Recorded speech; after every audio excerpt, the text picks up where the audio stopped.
Aroma T വിയുടെ എല്ലാ മാന്യ ശ്രോതാക്കൾക്കും വേഗം വരുന്ന കർത്താവായ യേശു ക്രിസ്തുവിന്റെ ധനതിരുനാമത്തിൽ വന്ദനത്തെയും സ്വാഗതത്തെയും അറിയിക്കുന്നു.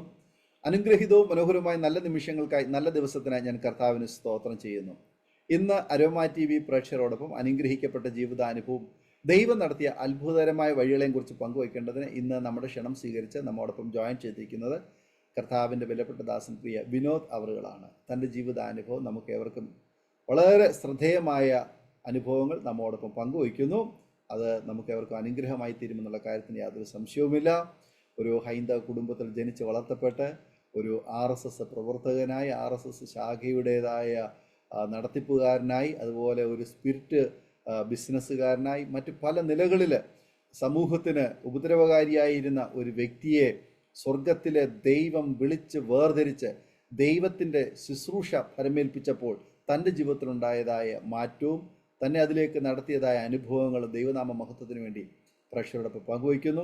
ശ്രദ്ധയോടെ സ്കിപ്പ് ചെയ്യാതെ അവസാനം വരെ ഈ വീഡിയോ നമുക്ക് കാണുകയും കേൾക്കുകയും ചെയ്യാം. അത് പ്രേക്ഷകർക്ക് വലിയൊരു അനുഗ്രഹമായി തീരും എന്നുള്ള കാര്യത്തിന് യാതൊരു സംശയവുമില്ല. മാത്രമല്ല, നിങ്ങളുടെ വിലയേറിയ അഭിപ്രായങ്ങളും നിർദ്ദേശങ്ങളും കമൻറ്റ് ബോക്സിൽ രേഖപ്പെടുത്താൻ മറക്കരുത്. നിങ്ങൾക്കൊരു പ്രാർത്ഥനാ വിഷയമുണ്ടെങ്കിൽ സ്ക്രീനിൽ കാണുന്ന വാട്സപ്പ് നമ്പറിൽ തീർച്ചയായിട്ടും ഞങ്ങളെ അറിയിക്കണം. അതുപോലെ തന്നെ നിങ്ങളുടെ വിലയേറിയ അഭിപ്രായങ്ങളും നിർദ്ദേശങ്ങളും ഞങ്ങളെ അറിയിക്കണം. സാക്ഷ്യം പറഞ്ഞ പ്രിയപ്പെട്ടവരോടൊപ്പം എല്ലാ തിങ്കളാഴ്ചയും രാത്രി 9 മണി മുതൽ നടക്കുന്ന പ്രാർത്ഥനാ കൂട്ടായ്മയിലും നിങ്ങൾക്ക് സംബന്ധിക്കാവുന്നതാണ്. തുടർന്ന് നാം ശ്രദ്ധയോടെ പ്രാർത്ഥനയോടെ ആയിരിക്കുമ്പോൾ കർത്താവിൻ്റെ വിലപ്പെട്ട ദാസൻ പ്രിയ വിനോദ് അവറുകളെ തികഞ്ഞ സ്നേഹത്തോടും ആദരവോടും കൂടി അരോമ ടി വി പ്രേക്ഷകരോടൊപ്പം സമയം ചിലവഴിക്കുന്നതിനായിട്ട് ഞങ്ങൾ ക്ഷണിച്ചോളും. കർത്താവിന്റെ പരിശുദ്ധമായ നാമം വാഴ്ത്തപ്പെടുമാറാകട്ടെ. എൻ്റെ പേര് വിനോദ്. പത്തനംതിട്ട ജില്ലയിൽ പന്തളത്തിനടുത്തുള്ള തുമ്പവൻ എന്ന് പറയുന്ന സ്ഥലത്താണ് എൻ്റെ വീട്. എൻ്റെ വീട്ടിൽ ഭാര്യ, 2 മക്കളും ഞാനുമാണ് താമസിക്കുന്നത്. എൻ്റെ ബാല്യകാല ജീവിതം എന്ന് പറയുന്നത്, ഞാനൊരു ഹൈന്ദവ കുടുംബത്തിലാണ് ജനിച്ചു വളർന്നത്. അപ്പനും അമ്മയ്ക്കും ഞങ്ങൾ 3 മക്കളായിരുന്നു. ഞങ്ങളുടെ ഏറ്റവും മൂത്തത് ചേച്ചിയാണ്. അതിന് താഴെ ജ്യേഷ്ഠനുണ്ട്, എൻ്റെ ചേട്ടനുണ്ട്, പിന്നീട് ഞാൻ. അങ്ങനെ ഞങ്ങൾ 3 പേരായിരുന്നു. എൻ്റെ ഓർമ്മ വെച്ച നാൾ മുതൽ ഞാൻ നന്നായി അമ്പലവിശ്വാസത്തിലായിരുന്നു. എപ്പോഴും നെറ്റിക്ക് ഒരു പൊട്ടൊക്കെ തൊട്ട്, കയ്യിൽ കുറെ ചരടൊക്കെ കിട്ടി എല്ലാ ഞായറാഴ്ചയും അമ്പലത്തിൽ പോകും. കേരളത്തിൽ തന്നെ പ്രസിദ്ധമായ ചക്കുളത്ത് ക്ഷേത്രം, പഴനിയിൽ പോയി തല മൊട്ടയടിച്ച് ശയനപ്രദക്ഷിണം ചെയ്തിട്ടുണ്ട്. ഇപ്പോഴാണ് വൃശ്ചിക മാസം തുടങ്ങാൻ പോവുകയാണ്. പണ്ട് കാലത്തിന്റെ ചെറുപ്പം എന്ന് പറയുന്നത്, ഞാൻ ചെരുപ്പിടാതെ ശബരിമല വരെ നടന്നു പോകുന്ന സ്വഭാവമായിരുന്നു എനിക്ക്. കൂട്ടുകാർ കൂടി അങ്ങനെ അതായിരുന്നു എൻ്റെ ഒരു പശ്ചാത്തലം എന്ന് പറയുന്നത്. ശരിക്കും എൻ്റെ സഹോദരങ്ങളെക്കാൾ അധികമായിട്ട് ഞാൻ അമ്പല ദൈവങ്ങളെ വിശ്വസിക്കുന്ന ഒരു സ്വഭാവമായിരുന്നു. വീടിന്റെ ഭിത്തിയില് ഒത്തിരി ദൈവങ്ങളുടെ ഫോട്ടോയൊക്കെ വെച്ച് എന്നും അതിന് സാമ്പ്രാണി തിരി കത്തിക്കുകയും എല്ലാ ഫോട്ടോയുടെയും മുകളിൽ പൂവൊക്കെ വെച്ച് അതിന് ചെറിയൊരു പൂജ നടത്തുകയും ഇങ്ങനെയൊക്കെ ആയിരുന്നു എൻ്റെ ഒരു സ്വഭാവം എന്ന് പറയുന്നത്. എൻ്റെ ബാല്യകാലത്തില് എനിക്ക് മറക്കാനാവാത്തതായ ഒരു സംഭവം, ഞങ്ങള് നേരത്തെ താമസിച്ചിരുന്ന ഒരു ചെറിയ പാടത്തിനോടൊക്കെ അടുത്തുള്ള തോട്ടുവരമ്പിന്റെ ആ ഭാഗത്തൊക്കെ ആയിരുന്നു താമസിച്ചത്. എൻ്റെ ചേച്ചിയുടെ കൂടെ ഞാൻ പാല് മേടിക്കാൻ വേണ്ടി ചെറുപ്പത്തിൽ ഇങ്ങനെ പോവുക തോട്ടുവരമ്പിൽ കൂടി. അപ്പം തോട്ടിൽ കൂടി ഇങ്ങനെ നന്നായിട്ട് വെള്ളം ഒഴുകുന്നുണ്ട്. ചേച്ചി മുമ്പേ പോകുന്നു, ഞാൻ പുറകിൽ പോകുന്നു. ഞാൻ കാല് തെറ്റി ഈ തോട്ടിൽ വീണത് എൻ്റെ ചേച്ചി അറിഞ്ഞില്ല. ഈ ഒഴുക്കിൽ വീണിട്ട് ഞാൻ കുറെ ഒഴുകിപ്പോയി. പക്ഷെ എൻ്റെ കൈ കിട്ടിയതൊരു കച്ചിത്തുരുമ്പ്, ഒരു ചെറിയൊരു വള്ളി ചെടി പോലുള്ള ഒരു സാധനം കിട്ടി. അതേ പിടിച്ച് ഞാൻ കിടന്നു. ചേച്ചി കുറെ മുമ്പോട്ട് പോയി തിരിഞ്ഞു നോക്കുമ്പോൾ ഞാൻ അതിലിങ്ങനെ കിടക്കുക. പെട്ടെന്ന് വന്നെന്നെ പിടിച്ച് കരക്കി കയറ്റാൻ ഇടയായി തീർന്നു. ഞാൻ കഴിഞ്ഞ ദിവസം ചിന്തിച്ച ഒരു സാക്ഷ്യം പറയാൻ തുടങ്ങുമ്പോൾ ചിന്തിച്ച ഒരു കാര്യം എന്ന് പറയുന്നത്, അന്നൊരു പക്ഷേ ഞാൻ ആ ഒഴുക്കിൽപ്പെട്ട് മരിച്ചിരുന്നെങ്കിൽ ഇന്ന് അനുഗ്രഹിക്കപ്പെട്ട ഈ ചാനലിൽ, അരോമ ടിവിയുടെ ഈ ചാനലിൽ എനിക്ക് യേശുവിനെ ഉയർത്താൻ കഴിയത്തില്ലായിരുന്നു. എന്നാൽ മറ്റൊരു ഭാഗത്ത് ഞാൻ ചിന്തിച്ചത്, ദൈവത്തിന് പദ്ധതിയുള്ള ഒരാളെ ശത്രു ഭൂമിയിൽ നിന്ന് മാറ്റാൻ നോക്കിയാലും ദൈവം മരണത്തിന്റെ കയ്യിൽ ഏൽപ്പിച്ചു കൊടുക്കത്തില്ല. ദൈവത്തിന്റെ പദ്ധതി എന്താണോ അത് മാത്രമേ നിവൃത്തിയാകൂ. അതിന്റെ ജീവിതത്തിൽ മറക്കാനാവാത്ത ഒരു സംഭവമാണ്. അങ്ങനെ ഞാൻ അമ്പല വിശ്വാസവുമായി മുമ്പോട്ട് പോയി. എന്റെ 14-ാമത്തെ വയസ്സിൽ രാഷ്ട്രീയ സ്വയംസേവക സംഘത്തിന്റെ പ്രവർത്തനത്തിന് വേണ്ടി ഇറങ്ങിത്തിരിച്ചു.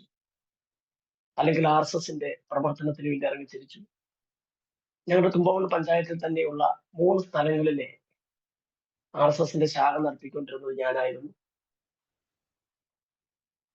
ശരിക്കും ഒരു ഹൈന്ദവ പശ്ചാത്തലത്തിൽ നിന്നുകൊണ്ട് തന്നെ നോക്കുമ്പോൾ ആത്മീക കോണത്തിലുള്ള ദൈവദാസന്മാരെയും ദൈവമക്കളെയും എനിക്ക് ശരിക്കും വെറുപ്പായിരുന്നു.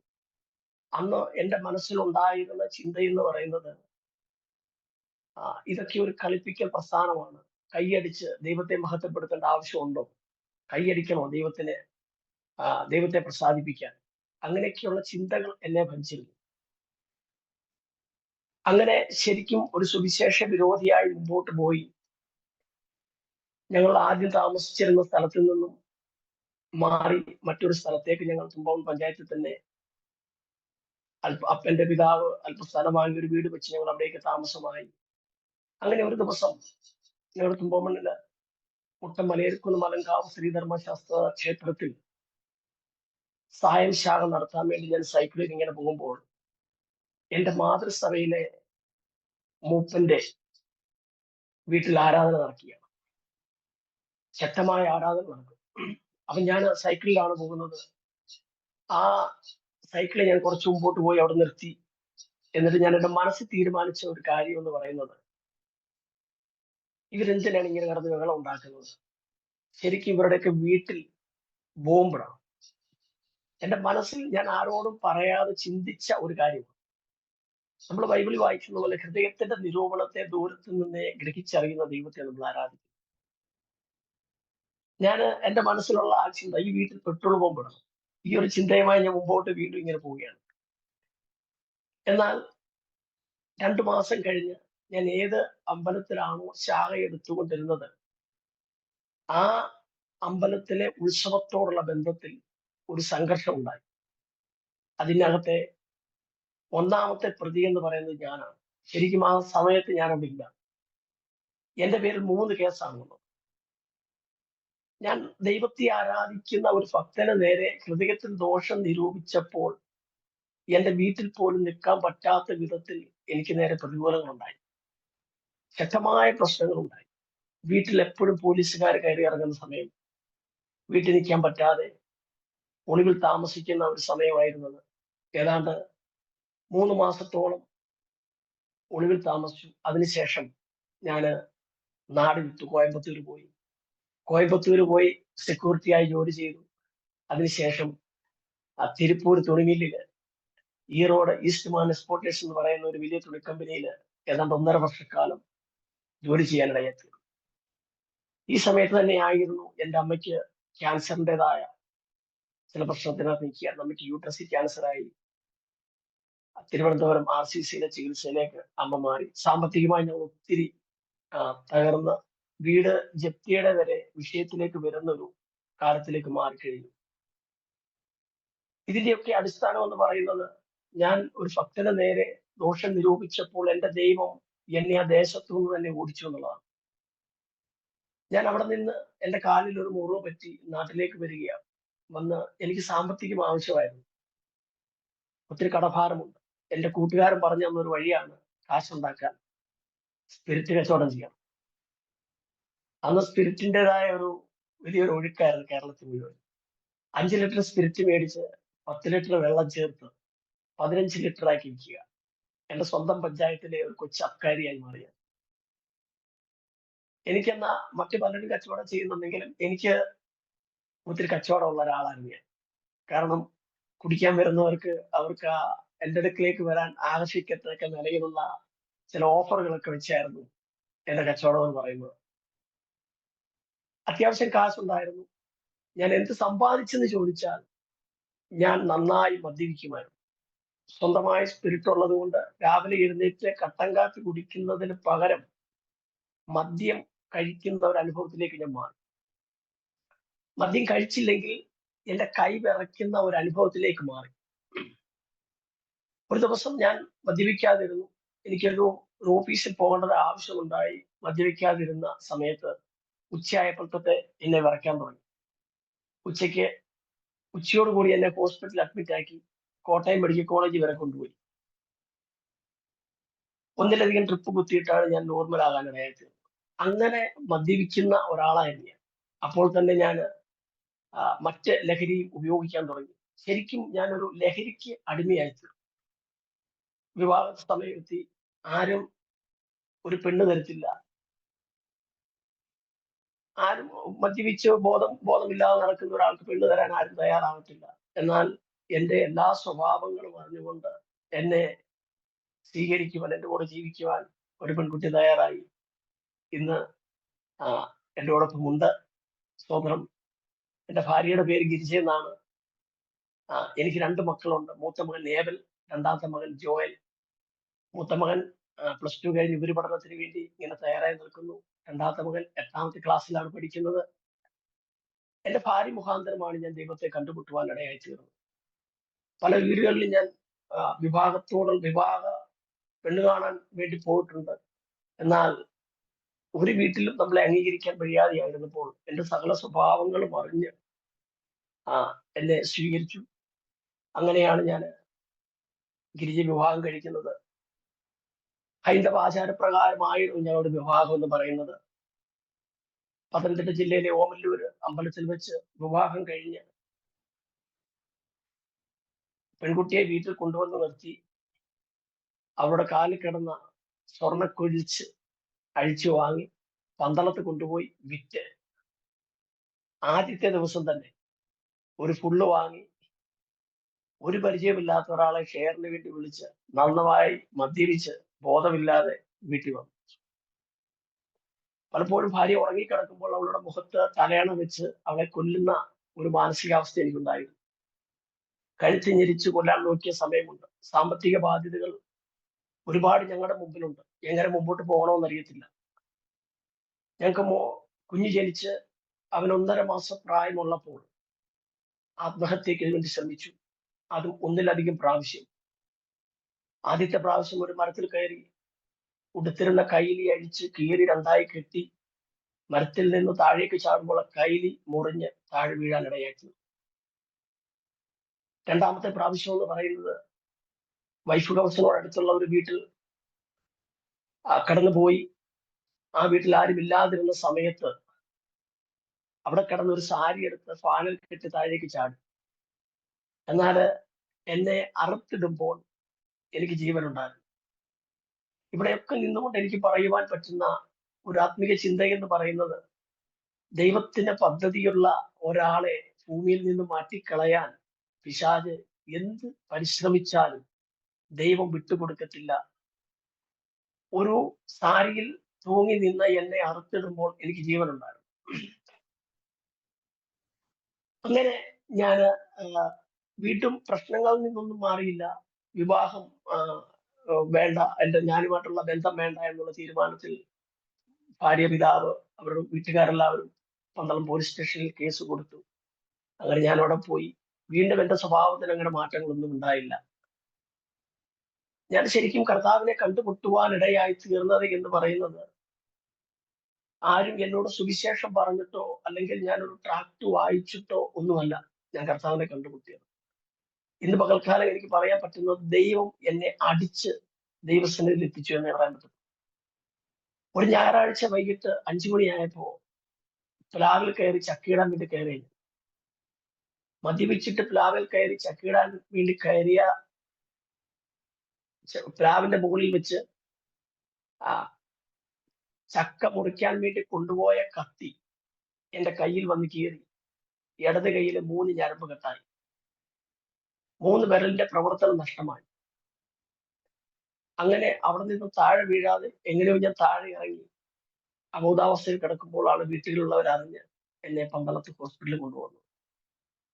കൈ ഓപ്പറേഷൻ ചെയ്ത് ആ മുറിഞ്ഞ ഞരമ്പിന്റെ ഭാഗത്ത് ട്യൂബ് ഇട്ടിട്ട് 2 മാസം എങ്ങോട്ടും പോകാൻ പറ്റാതെ വീട്ടിൽ തന്നെ ഇങ്ങനെ ഇരിക്കുമ്പോൾ, ശരിക്കും അവിടെയൊക്കെ ഞാൻ പഠിച്ചതെന്ന് പറയുന്നത്, എനിക്ക് ഒരുപാട് കൂട്ടുകാരുണ്ടായിരുന്നു. പന്തളം ബസ് സ്റ്റാൻഡിനോട് ചേർന്ന് ഉള്ള ക്ഷേത്രമുണ്ട്. ആ ക്ഷേത്രത്തിന്റെ ഫ്രണ്ടിൽ രാവിലെ 8 മണി മുതൽ വൈകിട്ട് 5 മണി വരെ മദ്യപിച്ച് ബോധമില്ലാതെ കിടന്നിരുന്ന ഒരാളായിരുന്നു ഞാൻ. എനിക്ക് ഒരുപാട് കൂട്ടുകാരുണ്ടായിരുന്നു. എന്നാൽ 2 മാസക്കാലം കയ്യിൽ പ്ലാസ്റ്റർ ഇട്ട് ചലിക്കാൻ കഴിയാതെ വീടിന്റെ ഫ്രണ്ടിൽ ഇരിക്കുമ്പോൾ ഒരു കൂട്ടുകാരെ ഞാൻ എന്റെ ജീവിതത്തിൽ കണ്ടില്ല. അപ്പനാണെങ്കിൽ ഒരുപാട് പ്രശ്നം. എന്റെ സ്വഭാവത്തിന്റെ വിഷയം കാരണം ആദ്യമായി എന്റെ പ്രിയപ്പെട്ടവൻ പ്രാർത്ഥനയ്ക്ക് വേണ്ടി ഇറങ്ങി.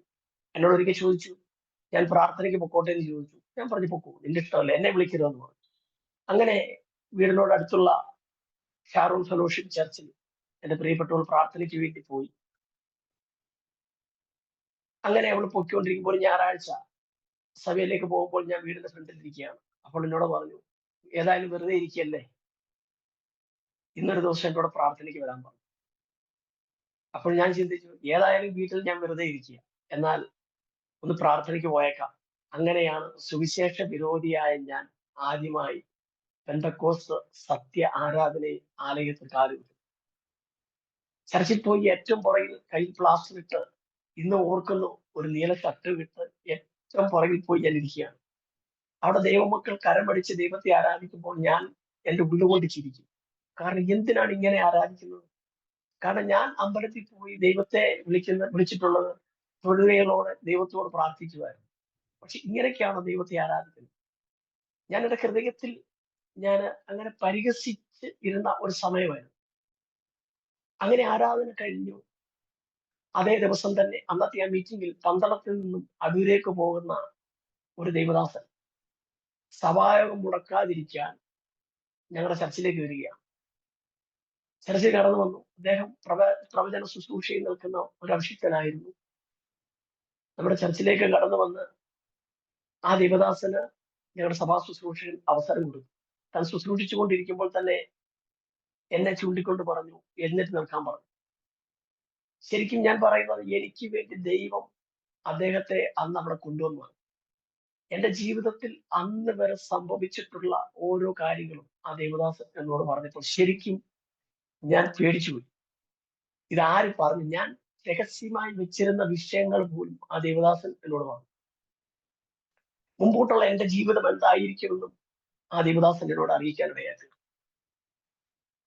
പിന്നീട് എനിക്ക് ഇതിലേക്ക് വിശ്വാസമായിരുന്നു. ശരിക്കും ഞാൻ പറഞ്ഞാൽ ദൈവം എന്നെ അന്ന് അവിടെ ഉറപ്പിക്കുമായിരുന്നു.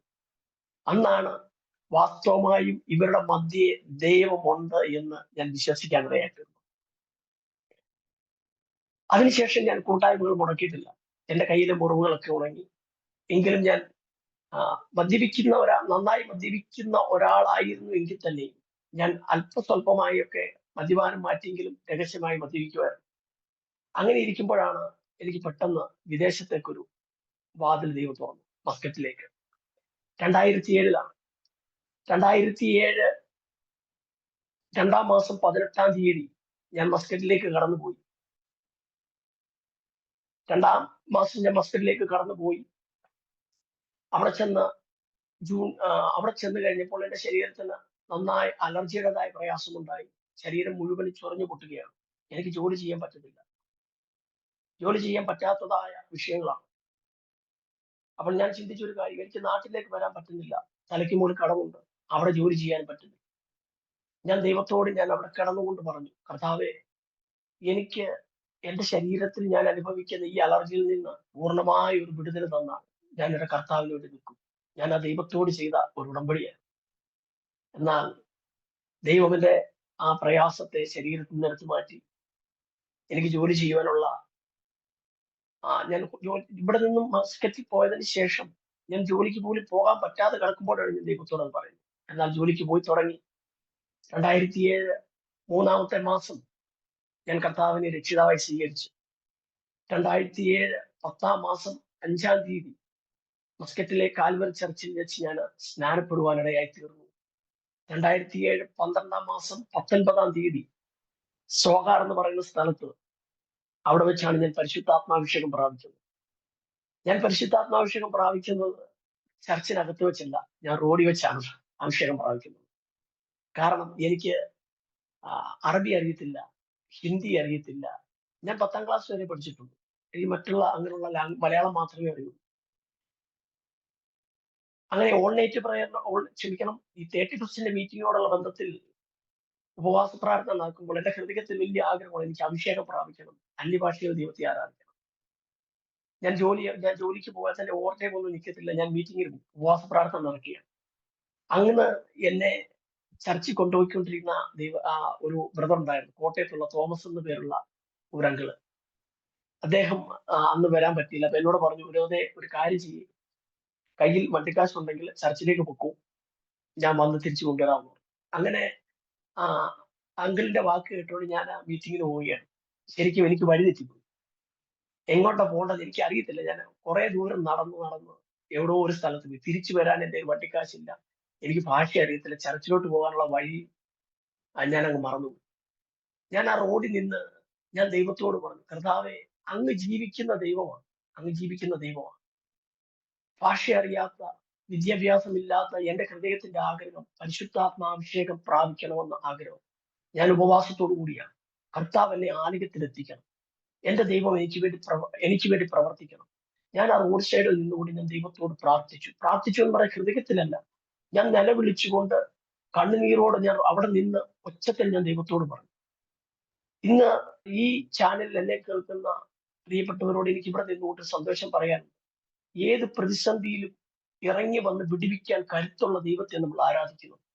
ആ റോഡ് സൈഡിൽ നിന്നുകൊണ്ട് ഞാൻ ദൈവത്തോട് കണ്ണുനീരോടെ പറഞ്ഞപ്പോൾ എന്റെ കാൽപാദം മുതൽ ഒരു കൊല്ലിയാൻ മിന്നുന്നത് പോലെ, അല്ലെങ്കിൽ ഷോക്ക് അടിക്കുന്നത് പോലെ ഒരു ദൈവസാന്നിധ്യം എന്നിൽ വ്യാപരിക്കുകയും എന്നോട് ഒരാൾ പറയുകയാണ്, നീ ഇതിലെ വാ. ഈ ഒരു ദൈവശബ്ദം ഞാൻ കേൾക്കുന്നത് ആദ്യമായിട്ടാണ്. ആ ഒരു ഗൈഡിങ് അനുസരിച്ച് ഞാൻ മുമ്പോട്ട് ചെല്ലുമ്പോൾ ഞാൻ എവിടെയാണോ ആരാധനയ്ക്ക് പോകുവാൻ ആഗ്രഹിച്ചത് ആ ചർച്ചിന്റെ ഫ്രണ്ടിൽ ചെന്ന് നിൽക്കാൻ ഇടയാക്കി. ഞാൻ ആ ചർച്ച് ഹോളിലേക്ക് ചെന്ന് മുട്ടയിലിരുന്ന് അന്യഭാഷയിൽ ഞാൻ അവിടെ ആരാധിക്കുക. ഞാൻ റോഡിൽ വെച്ചാണ് അഭിഷേകം പ്രാപിക്കുന്നത്. സ്വതം എന്റെ കർത്താവിന്റെ ഇതുവരെയും അത്ഭുതകരമായി നടന്നു. ഞാൻ ആഗ്രഹിച്ചിട്ടില്ലാത്തതായ, ദൈവത്തോട് ചോദിച്ചിട്ടില്ലാത്തതായ എല്ലാ നന്മകളും എന്റെ ജീവിതത്തിൽ ദൈവം എനിക്ക് നൽകി. ഒരുപക്ഷെ ഞാൻ എന്റെ കർത്താവിനെ കണ്ടുമുട്ടിയില്ലായിരുന്നെങ്കിൽ എന്റെ ഭാര്യ വളരെ ചെറുപ്രായത്തിൽ തന്നെ അവൾ വിധവയായി ജീവിക്കുമായിരുന്നു. എന്നാൽ എന്റെ യേശുവിനെ കണ്ടുമുട്ടിയത് കൊണ്ട് എനിക്ക് നല്ല കുടുംബം ദൈവം തരാൻ ഇടയായിട്ടുണ്ട്. ഞാൻ നാട്ടിലേക്ക് കടന്നു വന്നു. അമ്മയുടെ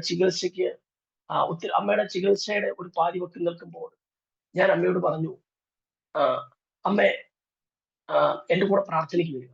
എന്റെ കുടുംബത്തിൽ മറ്റാരും വിശ്വാസത്തിലല്ല.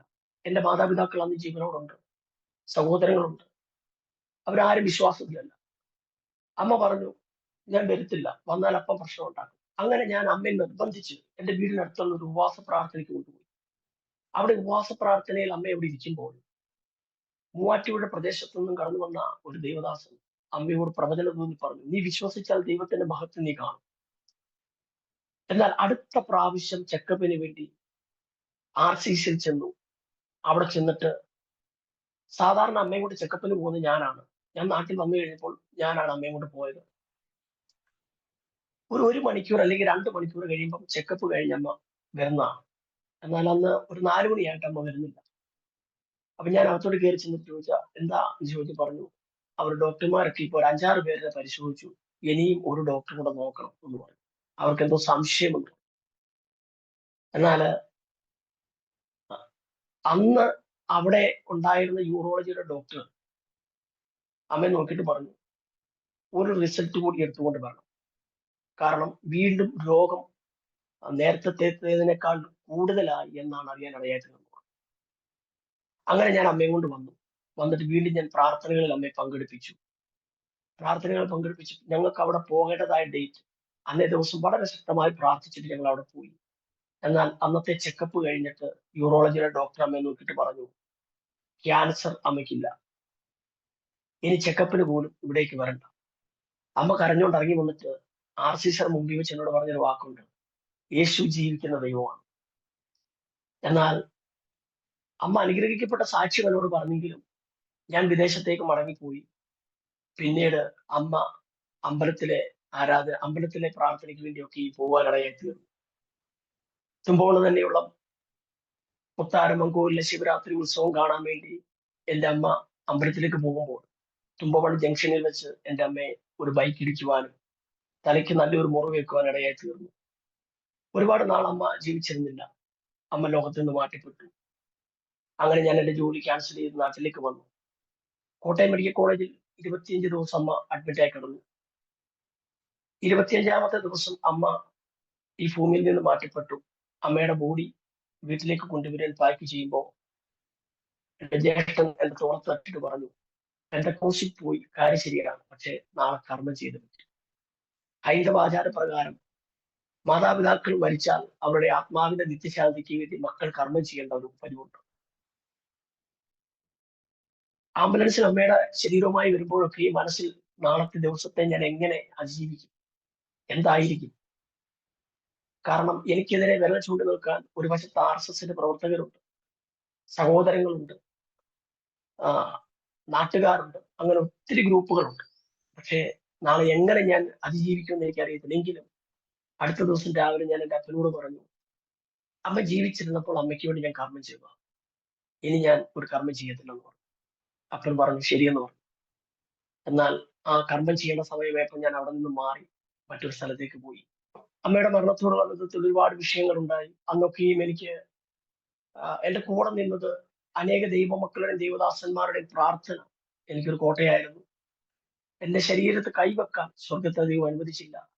അമ്മ മരിച്ചതിന് ശേഷം ഏതാണ്ട് ഒരു വർഷം കഴിഞ്ഞപ്പോ, ആ, ഒരു വർഷമായില്ല, എന്റെ വൈഫ് രണ്ടാമത്തെ കുഞ്ഞിനെ പ്രഗ്നന്റ് ആയിട്ടിരിക്കുന്ന സമയം എന്റെ പിതാവ് എന്നോട് പറഞ്ഞു വീട്ടിൽ നിന്ന് ഇറങ്ങി തരണമെന്ന് പറഞ്ഞു. ഞങ്ങൾ ചെയ്ത തെറ്റ് ഒരു തെറ്റും ചെയ്തിട്ടില്ല.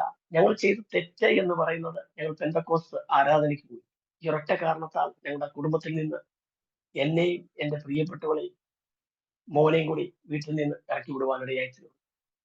അങ്ങനെ ഞങ്ങള് അന്ന് എന്റെ കയ്യിൽ 1000 രൂപയും എനിക്ക് ഈ 1000 രൂപ തന്നത് ആരുടെ വീട്ടിലാണോ ഞാൻ പെട്രോൾ പോകുമ്പോഴാൻ ആഗ്രഹിച്ച് ഹൃദയത്തിൽ നിരൂപിച്ചത് ആ ദൈവമനുഷ്യനാണ് എനിക്ക് 1000 രൂപ കൊണ്ട് തരുന്നത്. ഞാൻ ഈ ക്യാഷ് വാങ്ങിയാണ് എനിക്കൊരു വീട് കിട്ടിയത്. ഏതാണ്ട് 60 വർഷം പഴക്കമുള്ള ഒരു വീടായിരുന്നു ഞങ്ങൾക്ക് താമസിക്കാൻ കിട്ടിയത്. കാരണം ആ ചെറിയ വാടകയ്ക്ക് അതേ കിട്ടാൻ പറ്റത്തുള്ളായിരുന്നു. ആ വീട്ടിൽ ചെന്നതിന് ശേഷമാണ് ഞങ്ങൾക്ക് മനസ്സിലായത് വീട് നിറച്ചും പാമ്പിന്റെ ശല്യമാണ്. വീട് നിറയെ. അന്ന് ഞാൻ ജോലിക്ക് പോയിക്കൊണ്ടിരിക്കുന്ന സമയം ജോലി സ്ഥലത്ത് നിൽക്കുമ്പോഴും ഞാൻ ഹൃദയത്തിൽ ചിന്തിക്കും, വൈഫ് വീട്ടിൽ ഒറ്റയ്ക്കാണ്, അവൾ വയ്യാതിരിക്കുന്ന സമയമാണ്, കർത്താവെ സൂക്ഷിക്കണമെന്നൊക്കെ പ്രാർത്ഥനയോടുകൂടിയാണ് ജോലി ചെയ്തുകൊണ്ടിരുന്നത്. എന്നാൽ ദൈവം ഞങ്ങൾക്ക് ദോഷമായിട്ടൊന്നും ചെയ്തില്ല. കോഴഞ്ചേരി മുത്തൂറ്റ് ഹോസ്പിറ്റലിൽ ഞങ്ങളുടെ ചെക്കപ്പിന് വേണ്ടി കടന്നുപോയി. ആദ്യത്തെ ചെക്കപ്പ്, രണ്ടാമത്തെ ചെക്കപ്പ് സമയത്ത് ആ എന്റെ വൈഫിനെ പരിശോധിച്ച ഗൈനക്കോളജിസ്റ്റ് ഡോക്ടർ രേണു ഞങ്ങളോട് പറഞ്ഞു, വൈഫിന്റെ വയറ്റിൽ കുഞ്ഞ് കിടക്കുന്നതിനോടൊപ്പം തന്നെ ഒരു മുഴയും കൂടി ഉണ്ടെന്ന് പറഞ്ഞു. ശരിക്കും അന്ന് എന്തുണ്ട് എന്ന് ചോദിച്ചാൽ പ്രാർത്ഥനാ ജീവിതം ഉണ്ടായിരുന്നു. പ്രാർത്ഥനാ ജീവിതം. കാരണം എന്റെ മൂത്ത മോനും എന്റെ പ്രിയപ്പെട്ടവളും കട്ടിലിൽ കിടക്കുമ്പോൾ രാത്രിയുടെ യാമത്തിൽ തോർത്തി വിരിച്ചിരുന്ന് ഞാൻ ദൈവത്തോട് പ്രാർത്ഥിക്കും. ഞാൻ ദൈവത്തിന്റെ മുഖത്തേക്ക് നോക്കി ഇറങ്ങി തിരിച്ചതാണ്, കർത്താവെ ഞാൻ ലജ്ജിച്ചു പോകാൻ ഇടവരുത്. പരിഹസിക്കാൻ ഒരുപാട് പേര് നോക്കി നിൽക്കുന്നവരുടെ മധ്യയാണ് ഞങ്ങൾ ദൈവത്തെ ആരാധിക്കാൻ ഇറങ്ങിത്തിരിച്ചത്. ഞങ്ങൾക്ക് ഒരു ആരാധനയ്ക്ക് പോലും സപ്പോർട്ട് ചെയ്യുവാൻ ആരുമില്ലാതിരുന്ന സമയങ്ങളിൽ, എന്നാൽ അവിടെയൊക്കെ ദൈവം ഞങ്ങൾക്ക് വിശ്വസ്തനായി കൂടി. രണ്ടാമത്തെ പ്രാവശ്യം ചെക്കപ്പിന് വേണ്ടി പോകുമ്പോൾ 2 റിസൾട്ടും ഇന്നും ദൈവത്തിന്റെ കൃപയാൽ ഞാൻ സൂക്ഷിക്കുന്നു. ഇന്നും എന്റെ പെട്ടിക്കകത്ത് 2 റിസൾട്ട് ഞാൻ സൂക്ഷിക്കുന്നുണ്ട്. രണ്ടാമത്തെ ചെക്കപ്പിന് കടന്നുപോയി വൈഫിനെ സ്കാൻ ചെയ്ത് നോക്കിയപ്പോൾ ഡോക്ടർ പറഞ്ഞു അവിടെ ആ മുഴയില്ല എന്ന്. പക്ഷോ ദൈവം ഞങ്ങളുടെ ജീവിതത്തിൽ തന്ന ഒരടയാളമായിരുന്നു. സോ 6ാമത്തെ മാസത്തിൽ എന്റെ രണ്ടാമത്തെ മോന് ഹാർട്ട് ബീറ്റ് ഇല്ലായിരുന്നു.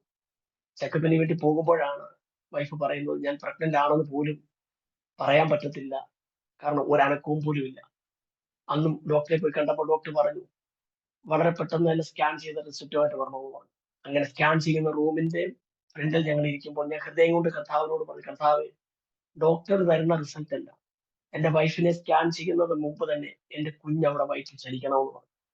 ഞാൻ ദൈവത്തോട് പ്രാർത്ഥിച്ചുകൊണ്ടിരുന്നു. എന്നാൽ നേഴ്സ് വന്ന് ഗിരിജ വിനോദം എന്ന് വിളിക്കുമ്പോൾ എന്റെ വൈഫ് എഴുന്നേൽക്കുമ്പോൾ പറഞ്ഞു എന്റെ വയറ്റിൽ ഒരു ചലനമുണ്ട്. പെട്ടെന്ന് 6ാമത്തെ മാസത്തിൽ എന്റെ കുഞ്ഞിനെ ഓപ്പറേഷൻ ചെയ്തെടുത്തു. രണ്ടാമത്തെ മകനെ ചില ദിവസങ്ങൾ അവര് ആ ഹോസ്പിറ്റലിൽ തന്നെ ഒരു മുറിക്കകത്ത് കുഞ്ഞിനെ സൂക്ഷിച്ചു. ഏതാണ്ട് 1.5 വയസ്സ് വരെ അവൻ കവന്ന് വീണിട്ടില്ല, മുട്ടായി പൊങ്ങിയിട്ടില്ല, ഇരുന്നിട്ടില്ല, നടന്നിട്ടില്ല. അങ്ങനെ തന്നെ കിടക്കുന്ന ഒരു അവസ്ഥയായി. ഞങ്ങളൊരു ഹോസ്പിറ്റലിൽ കൊണ്ടുപോയി, പന്തളം മെഡിക്കൽ മിഷനിൽ കൊണ്ടുപോയി കുഞ്ഞുങ്ങളെ നോക്കുന്ന ഒരു ഡോക്ടറിനെ കൊണ്ട് കാണിച്ചപ്പോൾ അദ്ദേഹം പറഞ്ഞത്, ഇവന് പ്രത്യക്ഷത്തിൽ അങ്ങനെ കുഴപ്പമായിട്ടൊന്നുമില്ല, കാലക്രമേണ മാറിക്കോളുമെന്ന് പറഞ്ഞു. അങ്ങനെ അത്രയും പറഞ്ഞു വിട്ടതേ ഉള്ളൂ. എങ്കിലും ഞങ്ങളുടെ മനസ്സിൽ വലിയൊരു ഭാരമായിരുന്നു. ഇതിനോടകം കുഞ്ഞ് ജനിച്ച് ചില ദിവസങ്ങൾ കഴിഞ്ഞപ്പോൾ എന്റെ പിതാവ് ലോകത്തിൽ നിന്ന് മാറ്റപ്പെട്ടു. ലോകത്തിൽ നിന്ന് മാറ്റപ്പെട്ടപ്പോൾ എന്റെ സഹോദരന്മാർ, അച്ഛന്റെ ജ്യേഷ്ഠന്റെ മക്കളും എന്റെ സഹോദരനും, ഇവരാരും എന്നെ വീട്ടിലേക്ക് എന്റെ സ്വന്തം വീട്ടിലേക്ക്, ഞാൻ വാടകയ്ക്ക് പോയതല്ലേ, വീട്ടിലേക്ക് കേട്ടത്തില്ല എന്ന് പറഞ്ഞ് ഇങ്ങനെ ഇരിക്കുന്ന സമയം, അന്ന് ഞാൻ 21 ദിവസം ഉപവാസത്തിലാണ്. ശരിക്കും ഹിന്ദു ആചാരപ്രകാരം മാതാപിതാക്കൾ ആരെങ്കിലും മരിച്ചു കഴിഞ്ഞാൽ സഞ്ചയനം നടത്തുക എന്ന് പറഞ്ഞൊരു ചടങ്ങ്, അസ്ഥികൾ എടുക്കുന്ന ഒരു ചടങ്ങ്. ആ ചടങ്ങ് കഴിയുന്ന ദിവസം ഞാൻ എന്റെ വീട്ടിൽ വരാനിരിക്കുകയാണ്. ഞാൻ എന്ന് വീട്ടിൽ വരാൻ പ്ലാൻ ചെയ്യുന്നു, അതിന്റെ തലേ ദിവസം രാത്രിയിൽ സമുദായക്കാരും സഹോദരന്മാരും എല്ലാം കൂടാതെ ഇങ്ങനെ എനിക്കെതിരായിട്ട് ആലോചിക്കുകയാണ്, ഞാൻ വന്നാൽ എന്നെ എങ്ങനെ തടയണമെന്നുള്ളതിനെ കുറിച്ച്. പക്ഷെ എന്റെ കൂടെ നിൽക്കാൻ ആരുമില്ലായിരുന്നു. എന്നാൽ പ്രത്യക്ഷത്തിൽ ആരുമില്ലായിരുന്നെങ്കിലും ഞാൻ ഇന്ന് വിശ്വസിക്കുന്ന എന്റെ കർത്താവിന്റെ അടുത്ത് ഉണ്ടായിരുന്നു. സ്തോത്രം. അന്ന് രാത്രിയിൽ അവർ മദ്യപിച്ചിട്ട് അവർ തന്നെ പരസ്പരം അങ്ങോട്ടും ഇങ്ങോട്ടും വഴക്കുണ്ടായി, നാലും നാല് വഴിയിലേക്ക് തിരിഞ്ഞു. അടുത്ത ദിവസം ഞാൻ ചെന്നാൽ എന്നെ തടയണമെന്ന് ആരൊക്കെ പറഞ്ഞു, അവര് തന്നെ എന്റെ വാടക വീട്ടിൽ വന്ന് എന്റെ സാധനം എടുത്ത് ഞങ്ങളുടെ കുടുംബ വീട്ടിൽ കൊണ്ടുവന്ന് വെച്ചതാണ്. ഞാൻ ആ കുടുംബ വീട്ടിലേക്ക് ചെന്ന്, ഞാൻ അവിടെയാണ് ഇപ്പോൾ വീട് പുതുക്കിപ്പണിത് താമസിക്കുന്നത്. എന്റെ കുഞ്ഞ്, ഞങ്ങളുടെ കുടുംബ വീട്ടിൽ ഞങ്ങൾ ഇങ്ങനെ കുഞ്ഞ് ജനിച്ചു കഴിഞ്ഞ് അവനെ ഇങ്ങനെ കിടത്തി ഞങ്ങളുടെ കുടുംബ പ്രാർത്ഥനയിൽ ഇങ്ങനെ ഇരിക്കുകയാണ്. ഞങ്ങൾ എപ്പോഴും ചെയ്യുന്ന ഒരു കാര്യം ചെയ്താൽ അവനെ പാവിരിച്ച് ഇങ്ങനെ കിടത്തും, ഞങ്ങൾ കൈയടിച്ച് ദൈവത്തെ ആരാധിക്കും. അതുപോലെ അങ്ങനെ എനിക്ക് ദുബായിലേക്ക് കടന്നു പോകാൻ ഒരു വേക്കൻസി വന്നു. അതൊരു ഞായറാഴ്ച ദിവസം സഭായകം കഴിഞ്ഞപ്പോൾ എന്നോട് ഒരു സഹോദരൻ വന്ന് ചോദിച്ചു, കുഞ്ഞിന് വളർച്ചയില്ലല്ലേ ചോദിച്ചു. അതെന്നെ ഒരുപാട് സങ്കടപ്പെടുത്തിയൊരു ചോദ്യമാണ്. നമ്മുടെ കുഞ്ഞിന് വളർച്ചയില്ലെന്ന് കേൾക്കുമ്പോൾ നമുക്ക് എത്ര ആയാലും സഹിക്കാൻ പറ്റുന്നില്ല. ഞാൻ വാഹനം ഓടിക്കുമ്പോഴൊക്കെ ഈ കർത്താവിനോട് പറഞ്ഞു, കർത്താവേ, എന്റെ കുഞ്ഞൊന്ന് കമന്ന് വീഴുന്നത് കണ്ടിട്ട് ഞാൻ വിദേശത്ത് പോയിരുന്നെങ്കിൽ ഒത്തിരി നന്നായിരുന്നു, അതിന്റെ ഒരു ആഗ്രഹമാണ്. അങ്ങനെ ഞാൻ ദൈവത്തോട് ഞാൻ പ്രാർത്ഥിച്ചു. എന്നാൽ ആ ഞായറാഴ്ച വൈകിട്ട് പതിവ് പോലെ ഞങ്ങൾ കുടുംബ പ്രാർത്ഥനയിൽ കുഞ്ഞിനെ പായ വിരിച്ച് കിടത്തി ഞങ്ങളിങ്ങനെ കൈയടിച്ച് ആരാധിച്ചുകൊണ്ടിരിക്കുമ്പോൾ എന്റെ കുഞ്ഞ്, എന്നെ രണ്ടാമത്തെ മകൻ, അവൻ ഞങ്ങളെ നോക്കി നോക്കി ഇങ്ങനെ ചരിഞ്ഞു കിടന്നിട്ട് നേരെ കമന്നങ്ങ് വീഴാനിടയായി തീർന്നു. കമന്ന് വീണ കുഞ്ഞ് അവൻ ചെറുതായിട്ട് തല മുക്കിയിട്ട് മുട്ടയെ തൂങ്ങി പുറകോട്ടങ്ങിയിരുന്നു. അവിടെ ഇരുന്നിട്ട് തൊട്ടടുത്ത് കിടന്ന ഒരു പ്ലാസ്റ്റിക് കസേര പിടിച്ച് അവൻ എഴുന്നേറ്റ് എന്റെ അടുത്തേക്ക് നടന്നു. ഞാൻ ആഗ്രഹിച്ചത് എന്റെ കുഞ്ഞൊന്ന് കമന്നു വീഴാൻ ആഗ്രഹിച്ചത്. എന്നാൽ ഏതാണ്ട് ഒരു 15 മിനിറ്റിനകത്ത് 1.5 വയസ്സ് വരെ ചലിക്കാതെ കിടന്ന് എന്റെ കുഞ്ഞ് എഴുന്നേറ്റ് എന്റെ അടുത്തേക്ക് നടന്നു വരുന്നത് കണ്ടിട്ടാണ് ഞാൻ ദുബൈയിലേക്ക് യാത്ര തിരിച്ചത്. ഞാനിത് പറയുമ്പോൾ എന്റെ കർത്താവിനെ ഞാൻ എത്ര മഹത്വപ്പെടുത്തിയാലും മതി വരത്തില്ല. കല്ലിലെയും മണ്ണിനെയും ബിംബങ്ങളെ സേവിച്ച് നടന്നിരുന്ന കാലഘട്ടത്തിൽ, സത്യദൈവത്തെ അറിയാതെ സത്യദൈവത്തെ ആരാധിക്കുന്ന ദൈവമക്കൾക്ക് വിരോധമായി പ്രവർത്തിച്ചിരുന്ന കാലഘട്ടത്തിൽ ദൈവം എന്നെ തള്ളിയില്ല. ദൈവം ആരെന്ന് മനസ്സിലാകത്തക്ക നിലയിൽ ദൈവം എന്റെ ജീവിതത്തിൽ അത്ഭുതങ്ങൾ ചെയ്യാനിടയായി. എന്റെ മോന് ഇന്ന് നന്നായി കീബോർഡ് വായിക്കും, ഡ്രം സെറ്റ് ഉപയോഗിക്കും. ഇതൊന്നും ഞങ്ങൾ പഠിപ്പിച്ചതല്ല, അവർ സ്വയമേ ഞങ്ങളുടെ കുടുംബ പ്രാർത്ഥനയിൽ നന്നായി പഠിച്ച് ശീലിച്ചതാണ്. നന്നായി പാട്ട് പാടും. ദൈവം അവന് ടാലന്റുകളൊക്കെ കൊടുത്തിട്ടുണ്ട്. ഞങ്ങൾ ഇന്ന് കുടുംബമായി കട്ടപ്പനയുടെ പ്രദേശത്ത് ഒരു സഭാ ശുശ്രൂഷയിലാണ്. ഞങ്ങൾ പോയി വന്നുമാണ് നിൽക്കുന്നത്. അനേക ഇടങ്ങളിൽ എന്റെ കർത്താവിനെ ഉയർത്തുവാൻ ദൈവം എനിക്ക് അവസരം നൽകി. ഞാൻ എവിടൊക്കെ സ്പിരിറ്റ് കച്ചവടം ചെയ്തു, എവിടൊക്കെ ഞാൻ മദ്യം ഒഴിച്ചു കൊടുത്തു, ആർക്കൊക്കെ മദ്യം ഒഴിച്ചു കൊടുത്തു, അവരുടെയൊക്കെ ഭവനങ്ങളിൽ പോയി മദ്യപിക്കരുതെന്ന് പറയാൻ ദൈവം എനിക്ക് അവസരം തന്നിട്ടുണ്ട്. ഞാൻ സ്പിരിറ്റ് കച്ചവടം ചെയ്യുന്ന സ്ഥലങ്ങളിലൊക്കെ ഞാനും എന്റെ പ്രിയപ്പെട്ടവരും കടന്നുപോയി ട്രാക്റ്റുകൾ കൊടുക്കാനിടയായി തീർന്നു. അനേക ഇടങ്ങളിൽ ദൈവത്തെ ഉയർത്തുവാൻ കർത്താവ് അവസരങ്ങളെ ഞങ്ങൾക്ക് നൽകി തന്നു. ഒത്തിരി പേര് ഞങ്ങളെ മാറ്റി നിർത്തിയ സമയങ്ങളുണ്ട്. ഒരുപാട് പേര്. എന്റെ മാതാപിതാക്കൾ ലോകത്തു നിന്ന് മാറ്റപ്പെട്ടു. എന്റെ സഹോദരൻ ലോകത്തു നിന്ന് മാറ്റപ്പെട്ടു. ഇപ്പോൾ എന്റെ ചേച്ചി മാത്രമേ ഉള്ളൂ. എന്റെ സഹോദരി എന്ന് പറയാൻ മറ്റാരുമില്ല. എങ്കിലും ഞങ്ങളുടെ കുടുംബ വീട്ടിൽ അനേക ദൈവദാസന്മാർ കയറി വന്ന് പ്രാർത്ഥിക്കുന്നു. ഇത് ഞാൻ പറയുമ്പോൾ വർഷങ്ങൾക്ക് മുമ്പ് ഞങ്ങൾ ആദ്യമായി വിശ്വാസത്തിലേക്ക് ഇറങ്ങുമ്പോൾ, ആദ്യമായി എന്റെ വീട്ടിലൊരു പ്രാർത്ഥന നടത്തുമ്പോൾ ഒരു ദൈവദാസൻ വന്ന് ഞങ്ങളുടെ വീട്ടിൽ വന്ന് പറഞ്ഞൊരു വാക്കുണ്ട്. ഈ ഭവനം അനേക ദൈവദാസന്മാർ കയറി ഇറങ്ങുന്ന ഒരു ഭവനമായിരിക്കും. ഈ ഭവനത്തിന്റെ വീട്ടുപേര് ബെഥേസ്ദ എന്നായിരിക്കും വ്യക്തമായി അന്ന് പറഞ്ഞൊരു ദൈവാലോചനയാണ്. എന്നാൽ ഇന്ന് എന്റെ വീടിന്റെ വീട്ടുപേര് ഞാൻ മാറ്റി ബെഥേസ്ദ എന്നാക്കി. അനേക ദൈവമക്കൾ, ദൈവദാസന്മാർ ഞങ്ങളുടെ ഭവനത്തിൽ കടന്നു വന്ന് പ്രാർത്ഥിക്കുന്നു. നേരത്തെ പഴയൊരു അവസ്ഥയിലായിരുന്നെങ്കിലും വീട്ടിൽ കുടുംബ കോട്ടേജ് മീറ്റിംഗ് ഒക്കെ നടത്തുവാണെങ്കിൽ തന്നെ മാതൃസഭയെന്ന് ദൈവമക്കൾ എല്ലാവരും കടന്നു വന്ന് വീടിനകത്ത് ഇരിക്കാൻ സ്ഥലമില്ലാത്ത അവസ്ഥയായിരുന്നു. പുറത്തൊക്കെയായിരുന്നു ഇരിക്കുന്നത്. ഞാൻ ദൈവത്തോട് പറഞ്ഞു, കർത്താവേ, എനിക്ക് ഒരു മുറി ഒന്ന് പണിയാൻ ദൈവം ഒരു അവസരം തരണേ. കാരണം വർഷങ്ങളോളം വെട്ടുകല്ലിൽ കിടന്ന ഒരു വീടായിരുന്നു. വെട്ടുകല്ല് തേക്കാതെ കിടന്ന ഒരു വീടായിരുന്നു. എന്നാൽ കർത്താവിനെ കണ്ടുമുട്ടിയതിനു ശേഷം അവിടെയൊക്കെ ദൈവം ആ ഭവനത്തിനകത്തൊക്കെയും കാര്യങ്ങൾ ചെയ്യുവാൻ ദൈവം അവസരം തന്നു. ഞങ്ങൾ പറഞ്ഞതിന്റെ താല്പര്യം, വീട് പണിയാൻ വേണ്ടി ഒരു ലോൺ എടുത്ത് തറ കെട്ടിയിട്ടു. മുമ്പോട്ട് പണികളൊന്നും നടക്കുന്നില്ല. ഒരു കാര്യത്തിലും പണികൾ നടക്കുന്നില്ല. അങ്ങനെ ഞാൻ ഒത്തിരി വിഷമിച്ചു. റോഡ് സൈഡിലാണ് വീട്. നോക്കുന്നവരെല്ലാം ഇങ്ങനെ ഇങ്ങനെ നോക്കി നോക്കി പോവുകയാണ്.